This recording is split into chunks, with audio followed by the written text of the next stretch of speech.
ആയുർവേദത്തിലെ ഏറ്റവും പ്രധാനപ്പെട്ട ശുദ്ധീകരണ ചികിത്സാ രീതികളിലൊന്നാണ് പഞ്ചകർമ്മ.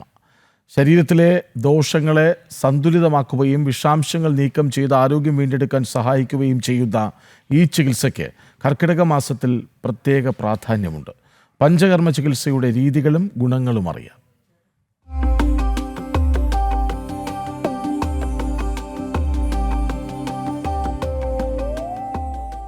ആയുർവേദത്തിൽ പഞ്ചകർമ്മ ചികിത്സ എന്ന് പറയുന്നത് 5 തരത്തിലുള്ള കർമ്മങ്ങളാണ്. അതായത് വമനം, വിരേചനം, വസ്തി, നസ്യം, രക്തമോക്ഷം. വമനം എന്നത് കഫാധികമായിട്ടുള്ള ദോഷങ്ങളെ നിയന്ത്രിക്കുന്നതിന് ചെയ്യുന്ന ഛർദ്ദിപ്പിക്കുന്ന ചികിത്സയാണ് വമനം കൊണ്ട് ഉദ്ദേശിക്കുന്നത്. വിരേചനം എന്ന് പറയുന്നത് പിത്തദോഷം കുറയ്ക്കുന്നതിന് ഉള്ളിലേക്ക് മരുന്ന് കൊടുത്ത ശേഷം വയറിളക്കി കളയുന്ന ചികിത്സയാണ് വിരേചനം. വസ്തി കൊണ്ട് ഉദ്ദേശിക്കുന്നത് വാദശമനമായിട്ടുള്ള ചികിത്സയാണ്.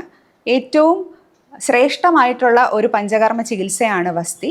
ഉള്ളിലേക്ക് മരുന്ന് കൊടുത്ത് വാദദോഷങ്ങളെ പുറത്ത് കളയുന്നതിന് വേണ്ടി ചെയ്യുന്ന ഒരു എനിമ പോലുള്ള ഒരു ചികിത്സാ രീതിയാണ് വസ്തി കൊണ്ട് ഉദ്ദേശിക്കുന്നത്. കഴുത്തിന് മുകളിലോട്ടുള്ള രോഗങ്ങൾ കുറയ്ക്കുന്നതിന് അതുപോലെ കഫദോഷങ്ങൾ കുറയ്ക്കുന്നതിനും ചെയ്യുന്ന ചികിത്സയാണ് നസ്യം. മൂക്കിലേക്ക് മരുന്ന് എത്തിക്കുന്ന ഒരു ചികിത്സയാണ് നസ്യം കൊണ്ട് ഉദ്ദേശിക്കുന്നത്. രക്തദോഷവും പിത്തദോഷവും കൂടി നിൽക്കുന്ന അവസ്ഥയിൽ രോഗശമനം വരുത്തുന്നതിന് ദുഷിച്ച രക്തത്തെ പുറത്തേക്ക് കളയുന്ന ബ്ലഡ് ലെറ്റിംഗ് ആയിട്ടുള്ള തെറാപ്പിയാണ് രക്തമോക്ഷം കൊണ്ട് ഉദ്ദേശിക്കുന്നത്.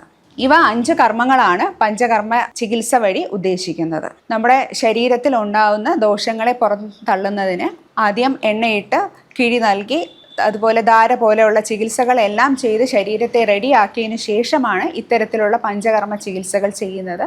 അത് ഒരു വ്യക്തിക്ക് 5 കർമ്മങ്ങൾ നമ്മൾ ചെയ്യാറില്ല. രോഗത്തിൻ്റെ അവസ്ഥ, രോഗിയുടെ ബലം ഇവയെല്ലാം നോക്കി അനുയോജ്യമായിട്ടുള്ള ചികിത്സ ഡോക്ടറാണ് തിരഞ്ഞെടുക്കുന്നത്.